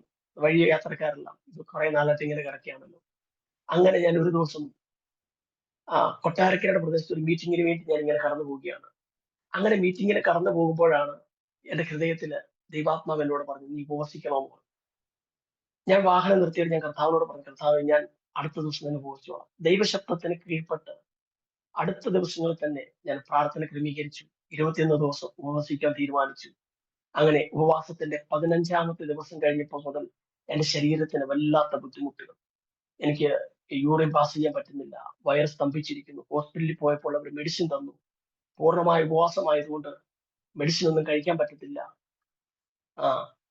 അപ്പോൾ തന്നെ വല്ലാത്തൊരവസ്ഥ. ഞാൻ മരുന്നൊന്നും കഴിച്ചില്ല. 16ാമത്തെ ദിവസം സന്ധ്യാപ്രാർത്ഥനയ്ക്ക് കുടുംബ പ്രാർത്ഥനയ്ക്ക് ഞങ്ങൾ ഒരുമിച്ചിരുന്ന് ഇങ്ങനെ പ്രാർത്ഥിച്ചുകൊണ്ടിരിക്കുമ്പോൾ എന്റെ മൂത്ത മകൻ പറഞ്ഞു, അപ്പൊ നമ്മുടെ എന്റെ വീട്ടിന്റെ പ്രാർത്ഥന മുറിയായിട്ട് ഞാൻ ക്രമീകരിച്ചിരിക്കുന്നുണ്ട് ഒരു ചെറിയൊരു മുറി പ്രാർത്ഥനയ്ക്ക് വേണ്ടി. ആ തറ കെട്ടിയിരിക്കുന്ന ഭാഗത്ത് എന്തോ ഒരു സാധനം കിടക്കുന്നത് ഞാൻ കാണുന്നു. ഞങ്ങൾ കുടുംബ പ്രാർത്ഥന കഴിഞ്ഞ് ഞങ്ങൾ അവിടെ വന്ന് നോക്കിയപ്പോൾ എന്തോ കുപ്പിക്കകത്ത് കുഴിച്ചിട്ടിരുന്ന സാധനം, മണ്ണെടുത്ത് വാനത്തിൽ നിന്നെടുത്ത് മണ്ണെടുത്തിട്ട് ഇതിനകത്താണ് കുഴിച്ചിട്ടിരുന്നത്. എന്നാൽ മഴയുള്ള സമയമായപ്പോൾ മണ്ണ് താന്നു പോയപ്പോൾ കുപ്പി പൊങ്ങി വന്നു. ഞാൻ അത് എടുത്തിട്ട് ഒരു പ്ലേറ്റ് എടുത്ത് അതിനകത്ത് തുറന്നിടുമ്പോ ഒരു പച്ച പട്ടിനകത്ത് ഒരു പുതിയ തകടയിൽ എഴുതി ഞങ്ങളുടെ വീടിന്റെ മണ്ണും ഉൾപ്പെടെ ഇട്ട് ഒരു കുപ്പിക്കകത്ത് ആഭിചാരം ചെയ്തിരിക്കുകയാണ്. നമ്മള് തിരുവചനത്തിൽ വായിക്കുന്ന ഒരു വേദഭാഗമുണ്ട്, നിനക്ക് വിരോധമായി ഉണ്ടാക്കുന്ന ഒരായുധവും ഫലിക്കത്തില്ല. അക്ഷരാർത്ഥത്തിൽ ദൈവം ഞങ്ങൾക്ക് അത് വെളിപ്പെടുത്തി തന്നു. അതുകൊണ്ട് ഞങ്ങൾ അത് കളഞ്ഞിട്ട് തിരിച്ചു വന്നപ്പോൾ എനിക്കൊന്ന് യൂറിൻ പാസ് ചെയ്യണമെന്ന് തോന്നി. ഞാൻ ബാത്റൂമിൽ യൂറിൻ പാസ് ചെയ്യുമ്പോൾ ഒരു കല്ല് തെറിച്ചുപോയി. അന്ന് എന്റെ വയറിന്റെ അസ്വസ്ഥത മാറി. അടുത്ത ദിവസം തന്നെ എന്നെ ഒരു ബാങ്കിൽ നിന്ന് എനിക്ക് ഫോൺ വന്നു, ഒരു ലോൺ സാങ്ഷനായെന്ന് പറഞ്ഞു. ഭവനത്തിന്റെ പണി പൂർത്തിയാകാതെ പകുതിയായി കിടന്ന സ്ഥാനത്ത് ആ ഭവനത്തിന്റെ പണി ഒക്കെ പൂർത്തീകരിക്കാൻ ദൈവം അവസരം നൽകി തന്നു. ദൈവം എനിക്ക് അനുഗ്രഹിക്കപ്പെട്ട കുടുംബജീവിതം തന്നു. അനേക ഇടങ്ങളിൽ കർത്താവിനെ മഹത്വപ്പെടുത്തുവാൻ, വിദേശ രാജ്യങ്ങളിൽ ആ കർത്താവിനെ ഉയർത്തുവാനൊക്കെ ദൈവം അവസരം നൽകി തന്നു. 2 പേരുടെ മുമ്പിലും 2000 പേരുടെ മുമ്പിലും പ്രസംഗിക്കുവാൻ ദൈവം എനിക്ക് അവസരം നൽകി തന്നു. ഇന്ന് കട്ടപ്പന ടൗണിൽ ഒരു ചർച്ച നടത്തുന്നു. അപ്പോൾ തന്നെ കട്ടപ്പനയ്ക്കും കുമളിക്കും ഇടയ്ക്ക് കടശിക്കടവ് എന്ന് പറയുന്ന സ്ഥലത്ത് ഒരു പ്രയർ സെല്ലുകൾ നടത്തിക്കൊണ്ടിരിക്കുന്നു. ദൈവം അനുവദിച്ചാൽ ഉടൻ തന്നെ നെടുങ്കണ്ടത്ത് ഒരു പ്രയർ സെൽ സ്റ്റാർട്ട് ചെയ്യുവാനായി ആഗ്രഹിച്ചുകൊണ്ടിരിക്കുന്നു. ഞാൻ കട്ടപ്പനയിൽ ഒരു പ്രവർത്തനം തുടങ്ങുമ്പോൾ ഞാൻ ആഗ്രഹിച്ചതൊന്ന് മാത്രമേ, കർത്താവെ, ദീർഘദൂരം ഞാൻ ഒരു 3 മണിക്കൂർ യാത്ര ചെയ്താണ് ഞാൻ അവിടെ പോയി കർത്താവിനെ വേല ചെയ്യുന്നത്. എന്റെ കൂടെ നിൽക്കാൻ വിശ്വസ്തരായിട്ടുള്ള ദൈവദാസന്മാരെ തരണമേ. എന്നാൽ ദൈവത്തിന്റെ കൃപയാൽ ദൈവം ഞങ്ങൾക്ക് 3 ദൈവദാസന്മാരെ തന്നിട്ടുണ്ട്. തമിഴ് ലാംഗ്വേജ് വരെ ഉപയോഗിക്കുന്ന ദൈവദാസന്മാരെ. അതിലുള്ള ദൈവദാസൻ നന്നായി തമിഴ് അറിയാം. അദ്ദേഹമാണ് കുമളിയുടെ ബോർഡറിൽ മീറ്റിംഗ് പ്രയർസിൽ നടത്തിക്കൊണ്ടിരിക്കുന്നത്. അത്യാവശ്യം തമിഴ് ആൾക്കാർ വന്നാൽ പോലും ഒന്ന് കൈകാര്യം ചെയ്യുവാനുള്ള കൃപതയും അദ്ദേഹത്തിന് കൊടുത്തിട്ടുണ്ട്. അങ്ങനെ അനുഗ്രഹിക്കപ്പെട്ട നിലയിൽ ഒരു മീറ്റിംഗ് നടന്നുകൊണ്ടിരിക്കുന്നു. എന്റെ പ്രിയപ്പെട്ടവള് എന്റെ പ്രാർത്ഥനയിൽ, എന്റെ ശുശ്രൂഷയിൽ, ഏറെ പ്രാർത്ഥനയിൽ എന്നെ സഹായിച്ചു കൊണ്ടിരിക്കുന്നു.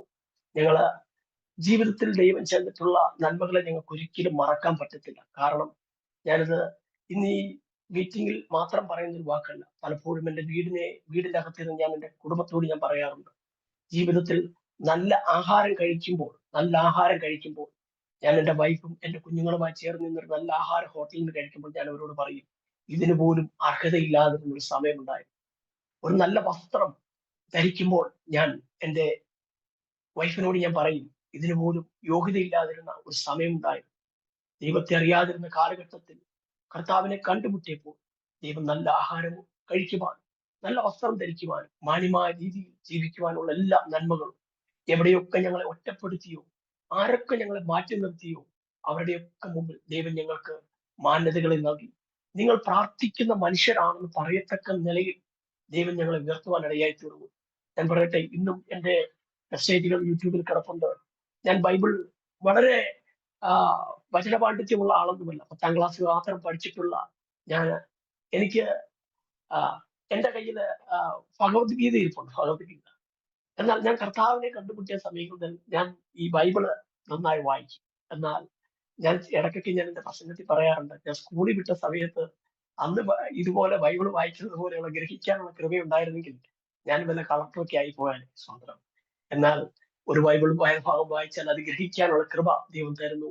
അനേകയിടങ്ങളിൽ കർത്താവ് ഉയർത്തുവാൻ കൊല്ലം ബീച്ചിൽ ഒരു പ്രാവശ്യം പ്രസ്യോഗത്തിൽ പ്രസംഗിക്കുമ്പോൾ അന്ന് അവിടെ ആത്മഹത്യ ചെയ്യുവാൻ തീരുമാനമെടുത്തു വന്ന 6 പേരടങ്ങുന്ന ഒരു കുടുംബം അവിടെ രക്ഷിക്കപ്പെടുവാനിടയായി.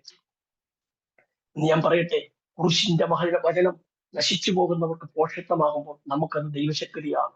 ദൈവശക്തിയുടെ പ്രത്യേകത എന്ന് പറയുമ്പോൾ അത് ബന്ധനങ്ങളെ അഴിച്ചു മാറ്റും, രോഗത്തെ സൗഖ്യമാക്കും. ഇന്ന് ഈ മീറ്റിംഗിൽ അല്ലെങ്കിൽ ഈ അനുഗ്രഹിക്കപ്പെട്ട അരോമ ടിവിയുടെ ചാനലിൽ കർത്താവിനെ മഹത്വപ്പെടുത്തുവാൻ ദൈവം എനിക്ക് അവസരം നൽകി തന്നു.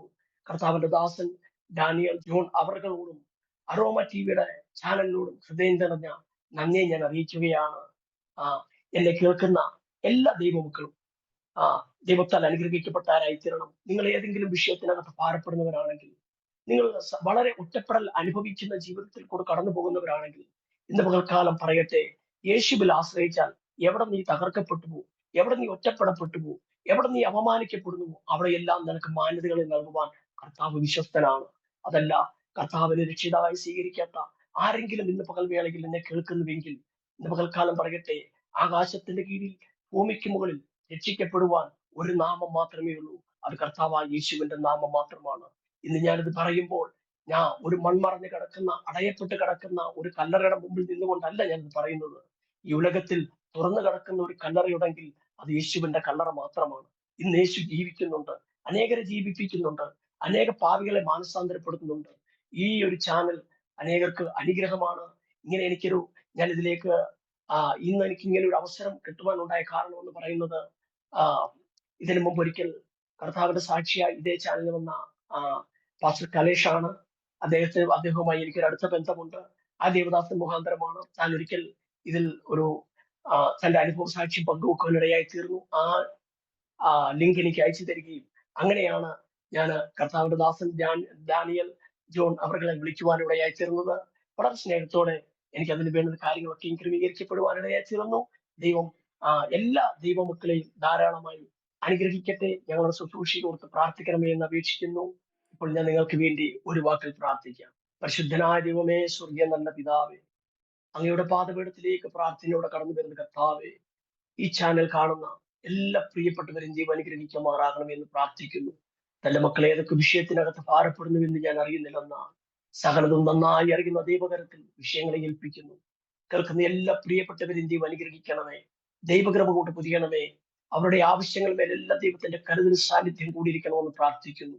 കർത്താവെ, ഈ ചാനല് അനേകർക്ക് ഒരു അനുഗ്രഹമായി തീരണമെന്ന് പ്രാർത്ഥിക്കുന്നു. അനേകർക്ക് ഒരു വിടുതലായി തീരണമെന്ന് പ്രാർത്ഥിക്കുന്നു. ഇതിന് മുൻനിരയിൽ നിന്ന് പ്രവർത്തിക്കുന്ന എല്ലാ അഭിഷിക്തന്മാരെയും ദൈവം ആദരിക്കണമെന്ന് പ്രാർത്ഥിക്കുന്നു.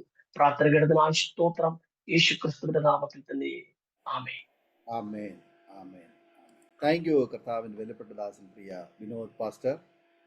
വളരെ അനുഗ്രഹിക്കപ്പെട്ട ഒരു സാക്ഷ്യം പങ്കുവയ്ക്കുവാൻ സ്വർഗത്തിലെ ദൈവം കൃപ ചെയ്തത് ഓർത്ത് ഞാൻ ദൈവത്തിന് നന്ദി പറയുന്നു.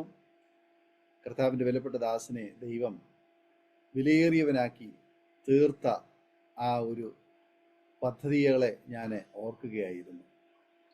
നമ്മൾ കർത്താവിൻ്റെ കരങ്ങളിൽ വരുമ്പോൾ ആണ് നമുക്ക് ഒരു വിലയും മാന്യതയും അംഗീകാരവും ഉണ്ടാകുന്നത്. കർത്താവിൻ്റെ കരങ്ങളിൽ വരാത്തിടത്തോളം നാം പിശാചിൻ്റെ കരങ്ങളിലാണ്. പിശാചിൻ്റെ കരങ്ങളിൽ ഒരു വ്യക്തി ആയിരിക്കുന്നുവെങ്കിൽ ആ വ്യക്തി ഏത് വിധേനയും ദുരുപയോഗം ചെയ്യപ്പെടും. ആ വ്യക്തി നശിച്ചു പോകുവാൻ ഉള്ള അവസരങ്ങളാണ് ഉള്ളത്. ഒരിക്കലും ആ വ്യക്തിക്ക് രക്ഷപ്പെടാൻ കഴിയില്ല എന്ന് തന്നെയാണ് നമുക്ക് മനസ്സിലാക്കാൻ കഴിയുന്നത്. എന്നാൽ കർത്താവിൻ്റെ കരങ്ങളിൽ ഒരു വ്യക്തി ഉപയോഗിക്കപ്പെടുമ്പോൾ ആ വ്യക്തിക്ക് ഉണ്ടായിരുന്ന എല്ലാ കുറവുകളെയും തീർത്ത് എല്ലാ കറകളെയും പാപക്കറകളെയും കഴുകിക്കളഞ്ഞ് എല്ലാ ഇരുളിൻ്റെ അനുഭവങ്ങളെയും മാറ്റി പ്രകാശം പകർന്ന് എല്ലാ മരണത്തിൻ്റെ അനുഭവങ്ങളെയും നീക്കി ഒരു ജീവന്റെ അനുഭവം ആ വ്യക്തിയിലേക്ക് പകർന്ന് എല്ലാ നിരാശയുടെ അനുഭവങ്ങളെ ദൈവം മാറ്റി ഒരു പ്രതീക്ഷയുടെ പ്രത്യാശയുടെ വാതിൽ തുറന്ന് നാശത്തിൻ്റെ അനുഭവത്തിൽ നിന്ന് നിത്യജീവങ്കിലേക്കുള്ള ആ ഒരു വഴി തുറന്ന് എത്രയോ അനുഗ്രഹിക്കപ്പെട്ട തലങ്ങളിലേക്ക് ദൈവം ഒരു വ്യക്തിയെ കൊണ്ടുവരുവാനിടയായിത്തീരുന്നു. നമ്മൾ വെറും മറ്റുള്ളവരുടെ കരങ്ങളിൽ ഉപയോഗിക്കപ്പെട്ട ഒരു നിഷ്ക്രിയമായ അനുഭവത്തിൽ നമ്മുടെ ജീവിതം മുന്നോട്ട് പോയെങ്കിൽ ഇന്ന് സൃഷ്ടാവിൻ്റെ കരങ്ങളിൽ ഉപയോഗിക്കപ്പെടുന്ന ഒരു പ്രയോജനമുള്ള എല്ലാവർക്കും ആദരവും അംഗീകാരവും ഒക്കെ മാന്യമായ നിലയിൽ ദൈവത്തിന് പ്രയോജനമുള്ള ഒരു വ്യക്തിയാക്കി ദൈവം ഇന്ന് മാറ്റിയെടുത്തു. അതാണ് ഒരു ദൈവ പൈതലിൻ്റെ ജീവിതത്തിൽ സംഭവിക്കുന്നത്. പ്രിയ കർത്താവിൻ്റെ ദാസന്റെ ജീവിതത്തിലും അങ്ങനെ സംഭവിക്കുവാൻ ദൈവം കൃപ ചെയ്തു. ജനിച്ചു വളർന്ന ജീവിത പശ്ചാത്തലം വെച്ച് അറിഞ്ഞ ആ ഒരു രീതി അനുസരിച്ച് മാതാപിതാക്കന്മാർ പിന്തുടർന്ന ആ ഒരു ക്രമീകരണം അനുസരിച്ച് രാവിലെ എഴുന്നേറ്റ് കുളിച്ച് കുറിതൊട്ട് അമ്പലത്തിൽ പോയി കൂട്ടുകാരോടൊപ്പം നടന്ന് ജീവിതം സന്തോഷകരമായ ആ ഒരു നിലയിൽ പോയ ഒരു കാലഘട്ടം. പിന്നീട് അടുത്ത വഴിയെന്ന് പറയുന്നത് ഏതെങ്കിലും നിലയിൽ ആ ഒരു വിശ്വാസത്തെ മുന്നോട്ട് കൊണ്ടുപോവുക എന്നുള്ളതാണ്. അപ്പോൾ അതിനനുയോജ്യമായ ചില കാര്യങ്ങളിലൂടെ പ്രവേശിച്ചു. ആ നിലയിലും ശാഖാ നേതാവായും മറ്റു പലവിധമായ പ്രവർത്തനങ്ങളുമൊക്കെ മുന്നോട്ട് പോകുവാൻ അവസരങ്ങളുണ്ട്. എന്നാൽ പിന്നെയും മുന്നോട്ടുള്ള ജീവിതയാത്രയിൽ ജീവിതത്തിൻ്റെ യാഥാർത്ഥ്യത്തിലേക്ക് വന്നപ്പോൾ ശരിക്കും ഇതല്ല വഴി, മറ്റൊന്നാണ് എന്ന് തിരിച്ചറിയുവാൻ ഇടയായി. ശരിയായ ജീവിതപാത കണ്ടെത്തിയപ്പോൾ എല്ലാ പാപത്തിൻ്റെ വഴികൾ, മദ്യപാനം, മറ്റ് അതുപോലെ സ്പിരിറ്റ് ബിസിനസ്, മറ്റ് പലവിധമായ പാപപ്രവൃത്തികൾ, ആത്മഹത്യാ പ്രവണത, മറ്റ് ഉള്ളവരെ ഉപദ്രവിക്കുവാൻ തക്കവണ്ണമുള്ള അല്ലെങ്കിൽ ബോംബ് എറിഞ്ഞ് ദേഹോപദ്രവം അല്ലെങ്കിൽ ഭീകരാന്തരീക്ഷം സൃഷ്ടിക്കുക, നിയമപാലകർക്ക് തലവേദനയായിരിക്കുക, ഇങ്ങനെയൊക്കെയുള്ള എല്ലാ അനുഭവങ്ങളെയും ദൈവം വെട്ടി മാറ്റിക്കളഞ്ഞു. ശരിക്കും പറഞ്ഞു കഴിഞ്ഞാൽ മുള്ളിൻ്റെ അനുഭവങ്ങൾ, പരിക്കൻ അനുഭവങ്ങൾ എല്ലാം ദൈവം ചെത്തിക്കളഞ്ഞിട്ട് കാതലായ പ്രയോജനമുള്ള പ്രസക്തമായ അനുഭവത്തിലേക്ക് ദൈവം നമ്മളെ കൊണ്ടുവന്നു. ഇന്ന് കർത്താവിൻ്റെ ദാസൻ വിനോദ് ദൈവത്തിന് പ്രയോജനമുള്ള, ദൈവത്തിന് ഉപയോഗിക്കുവാൻ കഴിയുന്ന, ദൈവനാമ മഹത്വത്തിന് ആയി ദൈവം തിരഞ്ഞെടുത്ത ഒരു വ്യക്തിയാണെന്ന് ഈ അവസരത്തിൽ മനസ്സിലാക്കുവാൻ കഴിയുന്നു. ദൈവദാസന്റെ സാക്ഷ്യവും ജീവിതവും ദൈവത്തിന് എന്നും പ്രയോജനമുള്ളവനായി നിൽക്കേണ്ടതിന് ഞങ്ങളും ആഗ്രഹിക്കുന്നു, പ്രാർത്ഥിക്കുന്നു. സ്തോത്രം. ഏതനുഭവത്തിൽ നിന്ന് ഏതനുഭവത്തിലേക്ക് വന്നു. ഒരു വ്യക്തിക്കും നമ്മളെ മാറ്റുവാൻ കഴിയത്തില്ല. ഒരു സാഹചര്യങ്ങൾക്കൊരു സമൂഹത്തിനോ നമ്മളെ മാറ്റാൻ കഴിയത്തില്ല. ആർക്കെങ്കിലും ആരുടെയെങ്കിലും മദ്യപാനമോ പാപത്തിൻ്റെ പ്രവൃത്തികളോ ഒരിക്കലും മാറ്റാൻ കഴിയത്തില്ല. ആകെ നമ്മെ മാറ്റുവാൻ കഴിയുന്നത് ദൈവത്തിൻ്റെ വചനത്തിന് മാത്രമാണ്. സ്തോത്രം. കാൽവരിയിലെ ചൊരിയപ്പെട്ട യേശുവിൻ്റെ രക്തത്തിന് മാത്രമാണ് നമ്മളെ കഴുകി ശുദ്ധീകരിക്കുവാൻ, മാറ്റം വരുത്തുവാൻ കഴിയുക. ദൈവത്തിൻ്റെ പരിശുദ്ധാത്മാവിന് മാത്രമാണ് നമ്മെ ശരിയായ ജീവിതത്തിലേക്ക് വഴി നടത്തുവാൻ കഴിയുക. ഞാൻ ശ്രദ്ധിച്ചു, ഗൾഫിൽ വഴിയരികിൽ വെച്ച് ദൈവത്തിൻ്റെ പരിശുദ്ധാത്മാവിൻ്റെ അഭിഷേകം ലഭിച്ച ആ ഒരു അനുഭവം, അതൊക്കെ അസാധാരണമായ അനുഭവമാണ്. സ്തോത്രം. എത്രയോ പ്രിയപ്പെട്ടവർക്ക് ഈ അനുഭവത്തിലേക്ക് വരാൻ കഴിയാതെ, അവരാഗ്രഹിച്ചിട്ട് അവർക്ക് ലഭിക്കാതെ ഇരിക്കുമ്പോൾ, പ്രിയ കർത്താവിൻ്റെ ദാസനെ ദൈവം തിരഞ്ഞെടുത്ത ആ തിരഞ്ഞെടുപ്പിനായി ഞാൻ കർത്താവിന് നന്ദി പറയുന്നു. ദൈവദാസനെ ദൈവം അനുഗ്രഹിക്കട്ടെ, ശക്തമായി ഉപയോഗിക്കട്ടെ, കർത്താവിന് വേണ്ടി ഏറെ പ്രയോജനപ്പെടുവാൻ പിന്നെ ദൈവം ആയുസ്സും ആരോഗ്യ അവസരങ്ങളും തരട്ടെ. ഇത്രത്തോളം സമയം അരോമ TV പ്രേക്ഷകരോടൊപ്പം കടന്നു വന്ന് അനുഗ്രഹിക്കപ്പെട്ട ഈ ജീവിതാനുഭവം പങ്കുവയ്ക്കാൻ കർത്താവ് കൃപ ചെയ്തല്ലോ. തുടർന്നും ആമേൻ. ദൈവം അനുഗ്രഹിക്കട്ടെ എന്ന് ഇത്തരത്തിൽ ആശംസിക്കുന്നു, പ്രാർത്ഥിക്കുന്നു. പ്രേക്ഷകരെ, നിങ്ങൾക്ക് ഈ സാക്ഷ്യം ഒരു വേറിട്ട അനുഭവമായി തീർന്നുവെന്ന് ഞങ്ങൾ വിശ്വസിക്കുന്നു. തീർച്ചയായിട്ടും നിങ്ങളുടെ പ്രിയപ്പെട്ടവർക്ക്, സുഹൃത്തുക്കൾക്ക് ഒക്കെ ഷെയർ ചെയ്ത് കൊടുക്കുക. ഒരു പക്ഷെങ്കിൽ നിങ്ങൾ വിചാരിക്കും ഞാൻ വെറുതെ പ്രാർത്ഥിക്കുക, ഞാൻ വെറുതെ സുവിശേഷം പറയുക, ഞാൻ വെറുതെ ആ വ്യക്തിക്ക് വേണ്ടി ഇടയിൽ നിൽക്കുക, ഉപവസിക്കുക. അല്ല പ്രിയപ്പെട്ടവരെ, നിങ്ങൾ പ്രതീക്ഷ കൈവിടാതെ നിങ്ങൾ പ്രാർത്ഥിച്ചുകൊണ്ടിരിക്കുന്ന വ്യക്തിക്ക് വേണ്ടി തുടർന്ന് പ്രാർത്ഥിക്കണം, സുവിശേഷം പറയണം. നിങ്ങൾ പ്രതീക്ഷ കൈവിടരുത്. ഇന്നല്ലെങ്കിൽ നാളെ ആ വ്യക്തിയെ ദൈവം വേർതിരിക്കും, കർത്താവിന് പ്രയോജനമുള്ളവനാക്കി തീർക്കും. ഒരുപാട് അമ്മമാർ ഞങ്ങളോട് പ്രാർത്ഥനാ വിഷയങ്ങൾ പറയാറുണ്ട്. അവരുടെ മക്കളെക്കുറിച്ച്, അല്ലെ ഭർത്താവിനെക്കുറിച്ച്, അല്ലെ ഭാര്യയെക്കുറിച്ച്, അല്ലെ സഹോദരങ്ങളെക്കുറിച്ച്, സുഹൃത്തുക്കളെക്കുറിച്ച് ഒക്കെ പ്രാർത്ഥനാ വിഷയം പറയാറുണ്ട്. നിങ്ങൾ തുടർന്നും പ്രാർത്ഥിക്കുക. നിങ്ങൾ മാത്രമേ ഉള്ളൂ അവർക്ക് വേണ്ടി പ്രാർത്ഥിക്കുക. നിങ്ങൾ അവർക്ക് വേണ്ടി തുടർന്നും പ്രാർത്ഥിക്കുക. സ്തോത്രം. ദൈവം ഒരു സമയം നിശ്ചയിച്ചിട്ടുണ്ട്. ആ സമയമാകുമ്പോൾ ആ വ്യക്തി കർത്താവിനെ അറിയുവാൻ ഇടയായിത്തീരും. ഒരു പക്ഷെങ്കിൽ കർത്താവിൻ്റെ ദാസൻ വിനോദിന് വേണ്ടി എത്രയോ പ്രിയപ്പെട്ടവർ പ്രാർത്ഥിച്ചിട്ടുണ്ട്. ഒരുപക്ഷെ അദ്ദേഹത്തിന് അറിയത്തില്ലായിരിക്കാം.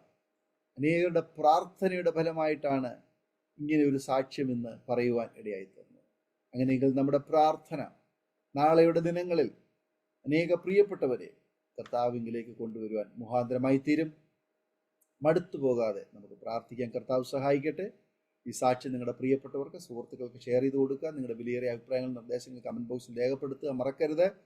സ്ക്രീനിൽ കാണുന്ന വാട്സപ്പ് നമ്പറിൽ നിങ്ങളുടെ പ്രാർത്ഥനാ വിഷയങ്ങൾ ഞങ്ങളെയും അറിയിക്കുക, ഞങ്ങളും നിങ്ങൾക്ക് വേണ്ടി പ്രാർത്ഥിക്കാം. അതുപോലെ നിങ്ങളുടെ വിലയേറിയ അഭിപ്രായങ്ങൾ, നിർദ്ദേശങ്ങൾ ഞങ്ങളെ അറിയിക്കുക.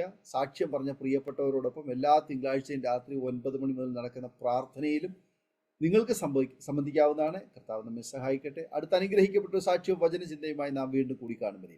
എല്ലാ പ്രിയപ്പെട്ടവർക്കും good bye. God bless you all. ഓർമ്മയുടെ മനോരഥത്തിൽ മായാത്ത ഓർമ്മയ്ക്കായി അരോമ മാട്രിമോണിയിൽ നിന്നും ജീവിത പങ്കാളിയെ കണ്ടെത്തൂ. നിങ്ങൾ ഒരു ക്രിസ്തീയ ജീവിത പങ്കാളിയെ അന്വേഷിക്കുകയാണോ? അതോ മക്കൾക്ക് അനുയോജ്യമായ ഒരു തക്ക തുണയ്ക്ക് വേണ്ടി പ്രാർത്ഥിക്കുന്ന വ്യക്തിയാണോ? എങ്കിൽ അരോമ മാട്രിമോണി നിങ്ങൾക്ക് വേണ്ടിയാണ്. ഇന്നു തന്നെ സൗജന്യമായി രജിസ്റ്റർ ചെയ്യൂ. അരോമ മാട്രിമോണിയുടെ പ്രത്യേകതകൾ: രജിസ്ട്രേഷൻ തികച്ചും സൗജന്യം.